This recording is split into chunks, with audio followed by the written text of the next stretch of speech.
মই জানো এতিয়া তোমাৰ সপোনবোৰৰ আঁৰত থকা মানুহজন মই হৈ থকা নাই। ষ্টিল তোমাৰ ভাল লগা সময়বোৰৰ কাৰণ এতিয়া মই হৈ থকা নাই। এতিয়া তুমি আমি হৈ থকা সলনি তুমি হৈ থাকি বেছি ভাল পোৱা।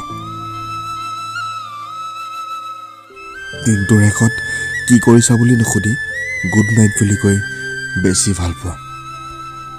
ব্যস্ততাবোৰ এতিয়া কাৰ বাবে নাজানো, সুধিবলৈও ভয় নহয়, খংটো আগৰ দৰে নাকটোতে থাকে।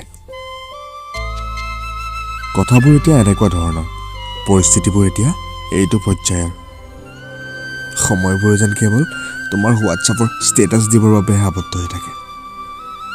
তুমি আশে পাশে থাকিও অথচ তোমাক মিছ ইউ বুলি ক'ব মন যায়। ভালে থাকা কুশলে থাকা বুলি কৈ তোমাৰ পৰা আঁতৰি আহিব মন যায়।